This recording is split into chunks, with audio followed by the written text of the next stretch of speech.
Hello everyone, welcome to Nazia forum. ಇವತ್ತಿನ video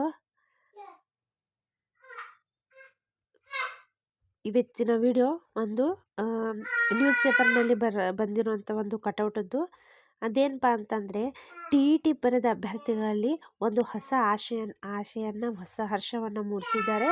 ಅದೇನಪ್ಪ ಅಂತಂದರೆ, ರಾಜ್ಯದಲ್ಲಿ ಅರ್ಹತೆ ಗಳಿಸಿದವರು 4.47 ಲಕ್ಷ ಮಂದಿ ಅಂತ ಹೇಳ್ತಾ ಇದ್ದಾರೆ. ಅವರು TETಯಲ್ಲಿ ಅರ್ಹತೆಯನ್ನು ಗಳಿಸಿದವರು 4.47 ಲಕ್ಷ ಮಂದಿ.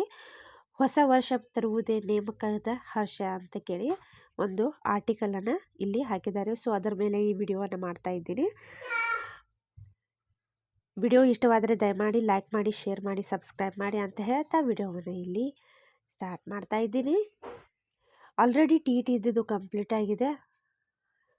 TET ಇದ್ದಿದ್ದು ಇವಾಗ ಕಂಪ್ಲೀಟ್ ಆಗಿದೆ. ಹೊಸ ವರ್ಷದಲ್ಲಿ ಇಲ್ಲಿ ಹೇಳಬೇಕಪ್ಪ ಅಂತಂದರೆ ಕಾಂಪಿಟೇಷನ್ ತುಂಬಾ ಇದೆ, ಹೌದಾ. ಆಲ್ರೆಡಿ ಈಗ ನಿಯರ್ 10 TETಗಳು ಕಂಪ್ಲೀಟ್ ಆಗಿವೆ. ಅವೆಲ್ಲವನ್ನು ಅಷ್ಟೇ 10 TETಗಳಲ್ಲಿ ಪಾಸ್ ಆದಂತಹ ವಿದ್ಯಾರ್ಥಿಗಳು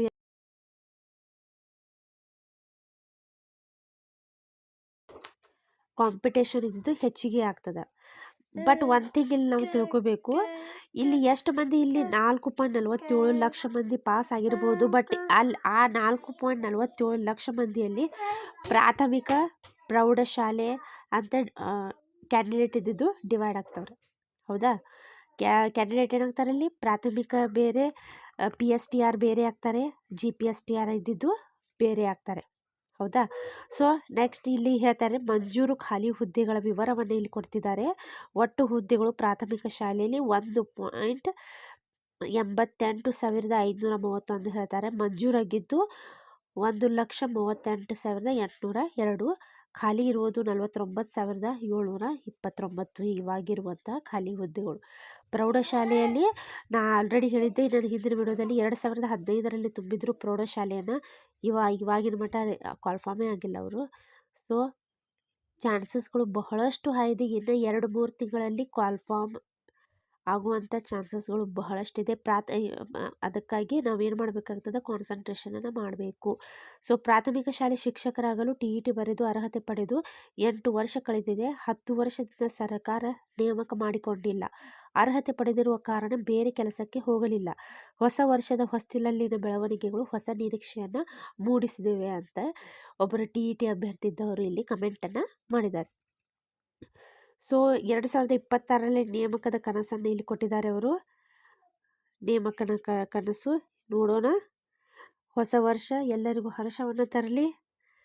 ಬರೀ ಈಗ 2-3 ದಿವಸ ಮಾತ್ರ ಬಾಕಿ ಇದೆ ಹೊಸ ವರ್ಷಕ್ಕೆ. ನಾವು ಅದಕ್ಕಾಗಿ ವೇಟನ್ನು ಮಾಡಬೇಕಾಗ್ತದೆ, ಹೌದಾ. ನಾವು ಅದಕ್ಕೆ ವೇಟ್ ಮಾಡಬಹುದು ಹೊಸ ವರ್ಷಕ್ಕೆ. ಬಟ್ ನಾವು ಕಾಲ್ಫಾರ್ಮ್ಗೆ ವೇಟ್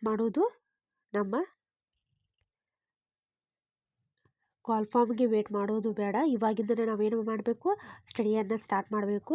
ನಾವು ಆಲ್ರೆಡಿ ಹೇಳಿದ್ದೇನೆ ನನ್ನ ಹಿಂದಿನ ವಿಡಿಯೋಗಳಲ್ಲಿ, ಪ್ರಾಥಮಿಕವಾಗಿರಲಿ, GPSTR ಆಗಿರಲಿ, HSTR ಆಗಿರಲಿ, ಸಿಲೆಬಸ್ ಇದ್ದಿದ್ದು ನೀವು 5ರಿಂದ ಹಿಡಿದು 2nd PU ವರೆಗೆ ಅಭ್ಯಾಸ ಮಾಡಿದ್ರಪ್ಪ ಅಂತಂದರೆ ಇವಾಗ ಏನಾಗ್ಬಿಡ್ತದೆ, ಈಸಿ ಆಗಿಬಿಡ್ತದೆ, ಹೌದಾ. ಕೆಲವು ಸಿಮಿಲ್ಯಾರಿಟೀಸ್ಗಳಿರುತ್ತೆ. ಆ ಸಿಮಿಲ್ಯಾರಿಟಿಗಳನ್ನು ತೊಗೊಂಡು ನಾವೇನು ಮಾಡಬೇಕಾಗ್ತದೆ, ಅಭ್ಯಾಸವನ್ನು ಮಾಡಬೇಕಾಗ್ತದೆ. ಸೊ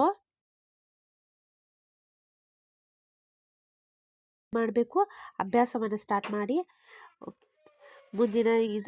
ಮುಂದಿನ ಅಕಾಡೆಮಿಕ್ ಇಯರ್ ಸ್ಟಾರ್ಟ್ ಆಗೋಕ್ಕಿಂತ ಮೊದಲೇ ಅವ್ರು ಏನು ಮಾಡ್ತಾರೆ, ಎಕ್ಸಾಮನ್ನು ಕಂಡಕ್ಟ್ ಮಾಡ್ತಾರಂತ ಭರವಸೆಯೊಂದಿಗೆ ನಾವೇನು ಮಾಡಬೇಕಾಗ್ತದೆ, ಈ ವಿಡಿಯೋವನ್ನು ಇಲ್ಲಿಗೆ ಎಂಡ್ ಮಾಡ್ತಾ ಇದ್ದೀನಿ. ನಿಮ್ಗೇನಾದರೂ ಕಮೆಂಟ್ ಇದ್ದರೆ ಕಮೆಂಟ್ ಬಾಕ್ಸ್ನಲ್ಲಿ ಕಮೆಂಟ್ ಮಾಡಿ ಅಂತ ಹೇಳ್ತಾ, ವಿಡಿಯೋ ಇಷ್ಟವಾದರೆ ಲೈಕ್ ಮಾಡಿ, ಶೇರ್ ಮಾಡಿ ಮತ್ತು ಸಬ್ಸ್ಕ್ರೈಬ್ ಮಾಡಿ. ಧನ್ಯವಾದಗಳು.